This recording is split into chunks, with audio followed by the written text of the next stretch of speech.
Hey, what's going on, YouTube? What's going on? Listen, we back with another one, just on my journey, getting back into Smash as a player, as a content creator. One of the biggest components of being able to play this game to the best of your ability is the controller, as for almost any game. When it comes to Smash, there's tons of different mods, all types of different controllers, you know what I mean? A lot of people like the standard Pro controller to play. I actually have a few friends who like to use the Joy-Con and are actually pretty successful with it. But when it comes to playing Smash platform fighters, for me, it comes down to the Gamecube controllers. This is the first one that I got, just a simple old school. After getting back into it, it's like a $10, $15 controller. Not Nintendo branded. It is literally called the old school. As it was my first controller, I didn't really have much to compare it to, but it did the job. It plays. We'll get into more detail in a little bit, but actually in between this and this controller, I had a Power A wired controller. Did not work well at all. I worked for one night. Next day, it wouldn't connect. I couldn't get the thing to connect.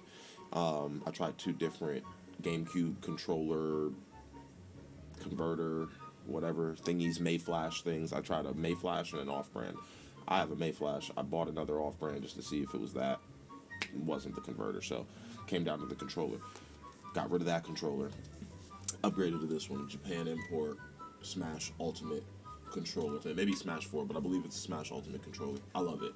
The reason why I went and got this controller rather than just staying, I hit myself in the face, rather than just staying with this controller, came down to a few different things. Quality of and feel of the controller. Now, I didn't know the quality difference until I actually got the other controller, but the main initial reason was dropped inputs, or feeling as though I was dropping inputs. So let me get into that. There'd be times online playing Smash where I would grab a player and attempt to, input and throw them a direction or do an aerial, and I would not get the throw that I attempted. It just, nothing would happen. And it happened a lot. It happened a lot. And I really figured it was the controller. Then I remember the mechanic of mashing and how, they can stop my directional, attempt to throw them, if I'm not mistaken. So I don't think it ended up being just dropped inputs when it came to that, but there were definitely moments where I was inputting something and it was not going through correctly here. Not as if it wasn't getting any directional input, just not the correct directional input when it comes down to the octagonal gate below. So getting the correct input, very important. So those can matter for me with my back airs and such. So if especially with my tilts, and if I get the wrong tilt out, I can't really edge guard effectively or as effectively. Can affect leading into combos, things like that. But the main reason is was of course for the quality of the controller and the more consistent inputs that you're going to get from it. First differences that I noticed off the bat was that quality. This controller, in comparison to this controller, I have not weighed them. I should weigh them. I'm not that interested in weighing them. I can tell you off bat, this is a heavier controller than this controller. The old school being the one that's lighter here. Overall, quality-wise, I like the build and the structure of this controller more. Feels more secure. It has a better look on it, in my opinion. Even the seams are tighter on it, as well as the gloss. There's more of a gloss. Everything that is supposed to be glossed has a better finish. The finish on this as a whole is better. Granted, this one is more played, so it's gonna look a bit duller. I'm sure if I was to clean them both, with the same substance, then I'd have a better overall look or idea of how they look. But just visually off the bat, right here, this one looks better, feels better. Honestly, just a higher quality controller, much longer cord on it. I'm going to be changing this out to a paracord. Getting into the buttons, you've got flatter buttons on the old school. So the old school has a flatter face button setup, whereas the Japan import controller, more rounded buttons, much more rounded in comparison to the off-brand old school controller here. The off-brand old school definitely doesn't have the same level curve to the buttons. These are much flatter, especially when using them. You can feel it, but just visually off the jump, they are flatter buttons. The A button is also slightly higher, as well as the other buttons in general. Actually, now that I look at it, all the face buttons on the old school are a bit higher, except maybe the B button. I'm sure there's some form of way I could actually calculate that, maybe a ruler or something, but I'm not gonna, because I don't care that much. The actual specs, I'm sure some Reddit page or a Discord, something like that. Somebody's got the spec probably for all button heights, everything like that. There's huge modding communities when it comes to this stuff. So the face buttons are better, in my opinion, on the Japan import.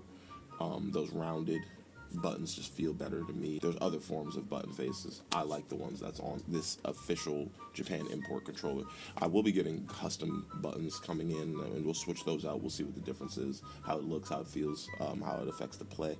But the face buttons, in my opinion, better on the Japan import, higher on the old school. I do prefer the rubber on the old school. In my opinion, is actually better. I don't know if I've just worn it down and it feels better, or if that's how it initially came, but they are much more flat. I actually don't really like the ridges being as pronounced. It actually slides more when the ridges are there versus when they aren't. I get just a nice clean grip on the entire face of the stick.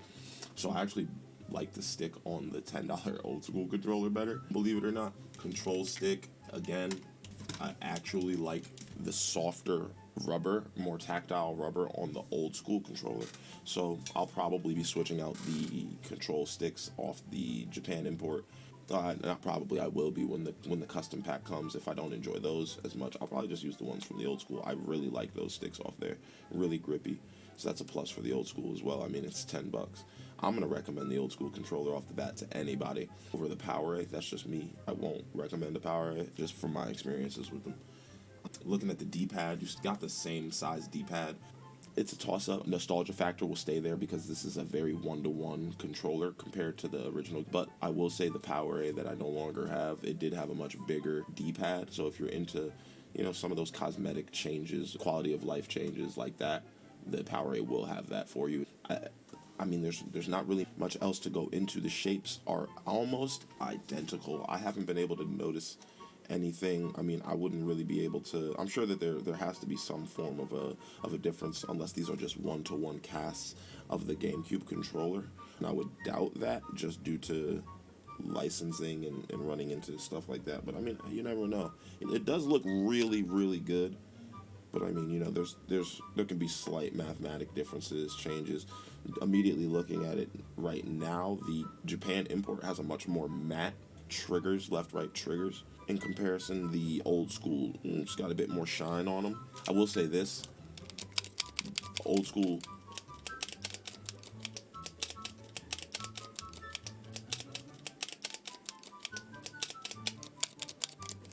the old schools don't have that exact same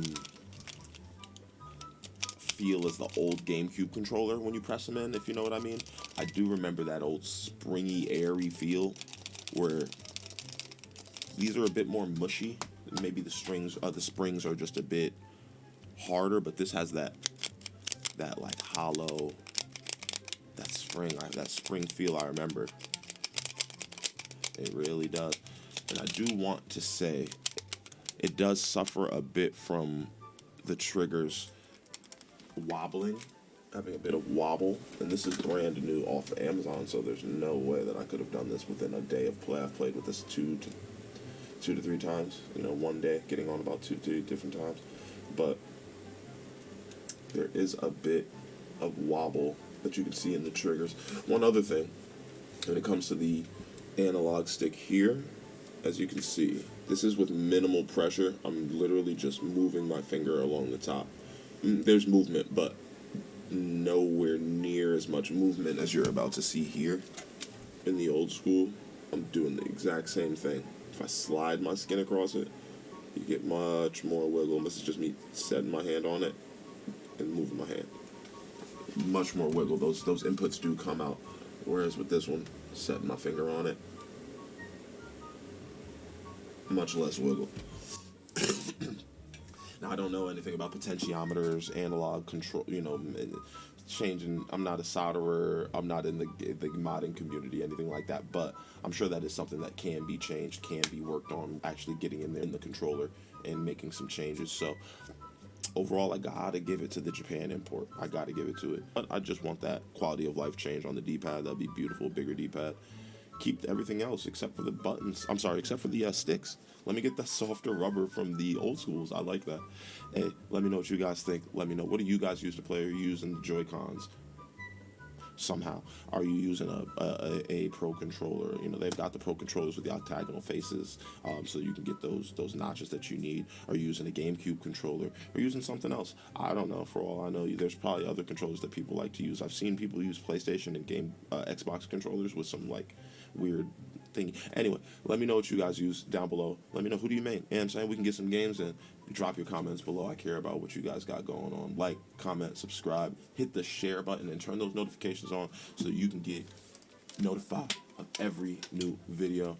We're going to be talking more about these again soon after I make the changes. I'm going to upgrade both of these and see what the performance difference is. And see, do you come out better upgrading out of the box a $10 controller, or should you just start out with the official GameCube controller? We're going to take that dive into both and see which one is more worth starting your journey with. And now, they both worth it in their own right. You never know. Like I said, hit that notification button. You'll find out regardless.